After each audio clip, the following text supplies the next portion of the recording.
Yesterday GoPro announced 3 new cameras, the GoPro Hero 7 Black, Silver and White. Today I will tell you briefly what you should know about the single cameras to help you decide which camera might be the right one for you. Soon I will post on this channel a few comparisons regarding image quality, photo quality, audio quality and stabilization. In a few weeks there will be a detailed real-world test of the Hero 7. All 3 cameras have an almost identical body, whereby there are 3 decisive differences between the GoPro Hero 7 Black and the Hero 7 Silver and White. The Silver and White have a body with a fixed battery that cannot be removed and replaced. They also have a fixed lens cover that can't be removed and no LCD screen on the front. These are 3 important differences. The lens cover has to be removed to install a filter or the super suit that allows deeper diving, for example.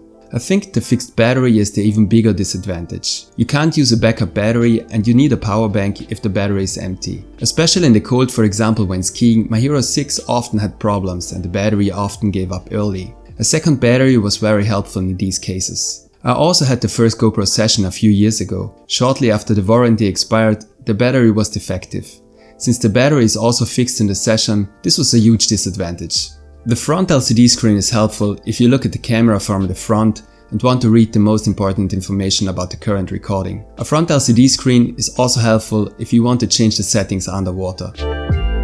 Compared to the Hero 6, all 3 cameras have a few new features. The user interface has been redesigned. New icons are supposed to simplify the use of the camera. Also new on all 3 cameras is a portrait orientation for videos and photos and a photo timer. The portrait orientation causes the user interface to rotate as you hold the camera vertically to take a photo or video. This simplifies the creation of photos or videos, for example for Instagram. The photo timer will be useful for selfies or long exposures. For all 3 cameras I put a link in the video description so you can have a closer look at the cameras and the current prices. The Hero 7 White is very similar to the GoPro Hero. It has a maximum resolution and frame rate of 1080-60 or 1440-60 and a standard image stabilization. It currently costs $199 and is a good entry into the world of GoPro. The image quality is certainly good and for many Full HD will be sufficient. You get a camera that is rugged, waterproof and very easy to use. At this price it could also be interesting for younger users. However, it can't record in 4K, it doesn't support the fields of view linear and super view, it has no Pro Tune for advanced settings and no GPS chip. The Hero 7 Silver has, apart from the color, the same body as the Hero 7 White.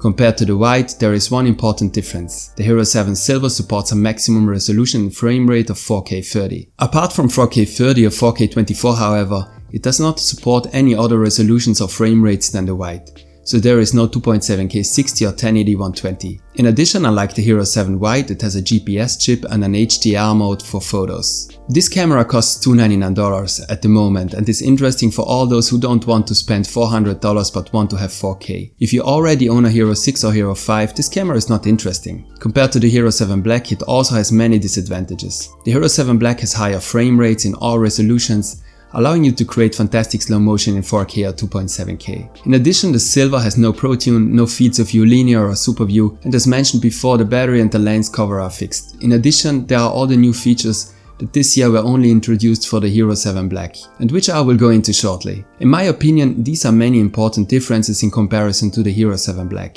I think that these differences are worth the extra charge of $100. I would therefore recommend all those who do not want to buy an entry-level camera to take a closer look at the Hero 7 Black. The Hero 7 Black replaces the current GoPro Hero 6 Black. It is, as mentioned before, the only remaining camera with a removable battery, a removable lens cover and a front LCD screen.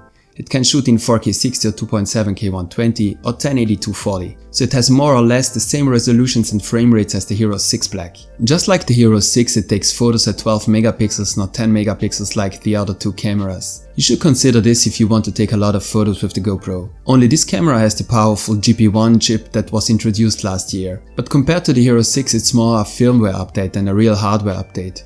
The RAM has been increased, but otherwise the hardware hasn't changed much. So what is this camera capable of that the Hero 6 isn't? Apart from the redesigned menu, the Hero 7 Black has a much improved stabilization. GoPro calls it Hyper Smooth. It is important to note that this new stabilization is also available in 4K 60. On the Hero 6, 4K 60 is not stabilized. Also new is a time warp mode that lets you create hyperlapse videos, a form of time-lapse video where you're moving and which are stabilized at the same time. There is a live streaming function for Facebook Live, for example, but only with a resolution of 720p. In addition, the audio quality has been improved compared to the Hero 6. For photos, there is an improved HDR mode, which GoPro calls Super Photo, and which can now also produce good HDR photos when moving. It is also interesting that GoPro uses the HEVC codec even more on the Hero 7 Black. All recordings in 4K are now shot in HEVC, including 4K 30. The same applies to 2.7K 60. You should know this because not every PC and not every editing software can handle it well. If you don't have a GoPro yet or an older version and are willing to spend a little more, then I would definitely recommend the Hero 7 Black. If you already own a Hero 6, you'll need to consider whether the improved stabilization and the new features are worth upgrading for you personally. Thanks for watching and see you soon.